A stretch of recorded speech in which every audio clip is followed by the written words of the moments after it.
మీ business ఏదైనా మీ ఊర్లో promotion చేయాలంటే అది సుమన్ టీవీతోనే సాధ్యం. ఇప్పుడే సంప్రదించండి. Hi hello viewers, welcome to Suman TV. నేను మీ అమర్నాథ్. ఈరోజు మనం విశాఖపట్నం భీమిని నియోజకవర్గం ఉప్పు కర్మాగారం దగ్గర ఉన్నామండి. ఉప్పు కర్మాగారం ఎందుకన్నా అంటే ఇక్కడ ఉప్పు తయారు చేస్తారు. బీచ్ వాటర్ని ఏదైతే యూజ్ చేసి మన సాంప్రదాయ పద్ధతుల ద్వారా పురాణ కాలం నుంచి ఎలా అయితే ఉప్పు తయారు చేస్తున్నారో అలాగే ఉప్పు తయారు చేసే ఒక కర్మాగారం అయితే ఇక్కడ ఉంది. ఇక్కడ చూస్తే వాళ్ళ కష్టాలు కానీ వాళ్ళని ప్రభుత్వం ఏ మేరకు పట్టించుకుంటుంది, ఇవన్నీ విషయాల్లో ఒకసారి వాళ్ళతో మాట్లాడి తెలుసుకుందాం. మనం చూడొచ్చు ఇదంతా ఉప్పు తయారు చేసే గల్లీలు అంటారు వీటిని. సో ఇక్కడ ఈ బీచ్ వాటర్ని వీళ్ళు మోటార్ల ద్వారా తోడుకొని ఉప్పుని అయితే తయారు చేయడం అయితే జరుగుతుంది. సో ఒకసారి ఇక్కడ ఉన్న వాళ్ళతో మాట్లాడి తెలుసుకుందాం. పెద్దనా నమస్కారం.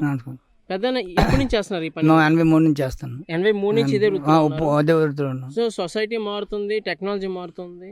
ఇప్పుడు గల్లుపుకున్న దాని వాడకం అయితే తగ్గిందని చెప్పచ్చు. వాడకం తగ్గింది. తర్వాత మన ఉప్పు క్వాలిటీ బాగోలేక నాగలేదు, ఎక్కడెక్కడ ఉప్పు పేకంగా వచ్చేస్తుంది. అది మంది ఇక్కడ లేబర్ కూడా సాగుకారులు ఒగిసి వెళ్ళిపోండ్రు. ఇక్కడ లేబర్ మీద ఒగ్గేసి ఈ 99 ఎకరాల్లో గల్లీ ఎవరు ఉత్పత్తి అనేది ఇప్పటికి 10 ఎకరాలు ఉత్పత్తి అవుతుంది. 10 ఎకరాలు ఎవరి మటు ఎవరి ఫ్యామిలీ వాళ్ళే కష్టపడుతుంటారు. ఈ ఫ్యామిలీ కూడా సరే రాని అయినా గవర్నమెంట్ కూడా మన సాల్ట్ ఇన్స్పెక్టర్ కానీ వీళ్ళు కూడా ఎవరు పట్టించుకోలేదు. మరి ఎలాగ మీ జీవనోపాధి ఎలా ఉంది? ఇది మాకు సొంతం ఒగ్గిసారు. ఎంత ఒగ్గిసారంటే ఎప్పుడో పోస్తే అమ్ముకొని బాధలు పడి వాళ్ళకు కొంత ఇవ్వడం, మా కొంత తీసుకునేది ఎవరు అంటే ఇప్పుడు అప్పుడు ఉన్న రేట్ల మీద ఇప్పుడు తగ్గించి అమ్ముతున్నారు. తగ్గించి బాగానా 200 అప్పుడు నీళ్ళైతే నీళ్ళు 83లోనూ 200 300 ఉండేది. ఇప్పుడు 150 కూడా కొనలేదు. అసలు ఇదే లేదు, సేల్స్ అవ్వలేదు. సేల్స్ అవ్వలేదు. పెద్ద మరి ఇంతమంది చూస్తుంటే మీరు ఎక్కువ మంది పని వాళ్ళని పెట్టుకొని చేస్తున్నారు. అందరూ కుటుంబం కదా ఇక్కడ కష్టపడుతుంది. అందరికి కూలి ఇవ్వాలి. అందరు కుటుంబం కాదు, ఎవరో ఒకరిద్దరు ఉంటారు. వీళ్ళందరికీ కూలి ఇవ్వాలి. కూలి ఇచ్చి మీరు ఎంత కష్టపడితే మీకు ఆ ప్రయోజనం అయితే మిగులుతుందా? ఏం మిగులుతుంది? అదే మనకు ఒక 500 300 మిగులుతుంది రోజుకి. అంటే ఇది కూలి ఇవ్వగా ఉండేవి మనకు మిగులుతుంది. 500 అంత మిగులుతుంది. ఎంత ఉత్పత్తి అవుతుంది? ఉత్పత్తి కొనుగోలు అవుతుందా? కొనుగోలు తక్కువ. కొనుగోలు ఈ సంవత్సరం అయితే ఎక్కువ లేదు. ఈ సంవత్సరం కొనుగోలు అయితే ఈ సంవత్సరం ఎక్కువ లేదు. నీళ్ళు మటుకు మాదిరిగా ఉంది, కానీ నీళ్ళు పంటలేదు. ఈ సంవత్సరం ఎక్కడదక్కడ ఉంది. సాల్లో ఉంది, ఇక్కడెక్కడ ఉంది. కొనుగోలు లేదు. అలాగే ఎవరు అలా కష్టపడి ఒకళ్ళు కుప్పలు వేసుకుంటాను అంతే. పెద్ద ఒకప్పుడు సిటీల్లో కూడా ఒక పెద్ద బండి చిన్న అంటే ఎడ్ల బండి లాగా ఉంటుంది, కాకపోతే చిన్న బండి, అందులో ఉప్పు నిండా వేసుకొని వచ్చి వీధి తిరిగి అమ్మేవారు.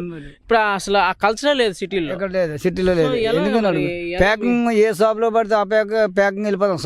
షాపులకి ప్యాకింగ్ వెళ్ళిపోతుంది. చాలా ఫుల్ వైట్ షాపులు వేసేస్తాను. దాన్ని బట్టి ఇక్కడ మార్కెట్లో పడిపోయినాయి. ఇక్కడ మార్కెట్ ఎందుకు వైట్ రావట్లేదు? ఎందుకు వైట్ రావట్లేదు? ఇక్కడ పనులు లేరు. పనులు ఉంటే వస్తుంది. పనులు లేరు. సాగుకారులు వదిలేశారు. సాగుకారులు కూడా ఎవరు పట్టించుకోలేదు. పనుల మీద వదిలేశారు. ఏదో ఓపుకుని ఇంకొక అలవాటు పడిపోవడంలో అందరు చేయడం తగ్గిన అందరూ ఎవరు రారు గల్లీకి. ఇక్కడ ఈ గల్లీ కదా, ఏ గల్లీ కూడా ఎవరు రాలేదు. ఇదే పరిస్థితి ప్రతి గల్లీలోనూ.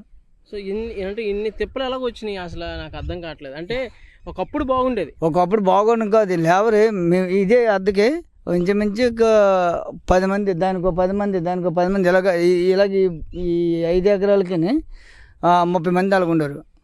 అది మాకు 10 మంది ఉండరు. దీనికి సో ప్రభుత్వం నుంచి ఎటువంటి సహకారం ఎప్పుడు ఏట్లేదు. మీకు బీమాలు ఏమైనా ఏట్లేదు. బీమాలు కానీ అస్సలు ఏట్లేదు. 1 రూపాయి కూడా ప్రభుత్వం నుంచి. నేను ఇంచుమించి 40 సంవత్సరాలు అవుతుంది గల్లీలో ఉప్పు ఉత్పత్తి పనికి వెళ్ళి లేబర్ పని నుంచి ఉప్పు ఉత్పత్తి పనికి వెళ్ళి లేబర్ పనికి వెళ్ళి గవర్నమెంట్ నుంచి 10 పైసలు కూడా మాకు లేదు.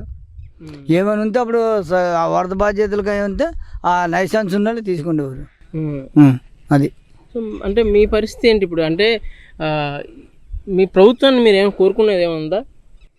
మా ఏటు కోరుకోవడానికి ఏటుంది మరి. మా సహకారులే పట్టించుకొని, ఇది మా సొంతదేం కాదు. అవును, సహకారులు సొంతం. వాళ్ళు ఏమైనా వస్తే వాళ్ళకి అభిమానం ఉంటే ఇస్తే ఉంటే, లేకపోతే లేదు. ఇప్పటికైతే మాకు ఇట్లేదు. తర్వాత ఇది అమ్మినాన్ని చూస్తాను అంత అంటారు. మరి నిజమా అబద్ధం తెలియదు. అప్పుడేమో సహకారులు అభిమానం ఉంటే ఇస్తాను, లేకపోతే లేదు. అయితే ఇప్పుడు కార్మికులకి ఏదైతే బీమా వస్తుందో అది మీకు వర్తిస్తుందో? అది మీకు ఏది వర్తించలేదు మాకు అసలు. మాకు గవర్నమెంట్ నుంచి ఒక్క 10 రూపాయలు కూడా మాకు కలిసి రాలేదు. ఇక్కడ గవర్నమెంట్ నుంచి మాకు కష్టపడితే అది అమ్ముకుంటే వీళ్ళందరూ కూలి ఇవ్వకుంటే మనకు మళ్ళీ బస్తాల కూలికి వాళ్ళకి వీళ్ళకి ఇచ్చిస్తే మాకు మిల్లు కాడికి వెళ్ళిపోవడం అంతే. అదేనా? అసలు ఉప్పు తయారవడానికి ఎన్ని రోజులు పడుతుంది? ఉప్పు తయారవడానికి అయితే ఇప్పుడు మనకి కాలం ఎక్కువ వేసవకాలం కదా. 5 రోజుల వరకు మనకి నీరు పెట్టిన 5 రోజుల వరకు మనకి మళ్ళీ తైనత అయిపోయి మనకు తీసుకోవడానికి ఉత్పత్తి. తర్వాత అది 5 రోజుల్లో అయిపోద్ది. మళ్ళీ దానికి నీరు పెట్టి మళ్ళీ ఒక 5 రోజులకి అయిపోద్ది. సముద్ర నీరే మనకు వాడుకో. ఈ 5 ఎకరాల్లో ఎన్ని టన్నులు వస్తుంది ఉప్పు? 600 పండుతుంది. 50 కేజీలు వేయండి. 50 కేజీలు 600 పండుతుంది. వర్షాలు లేకపోతే సీజన్ కరెక్ట్ ఈ సంవత్సరం నాకు ఉంది.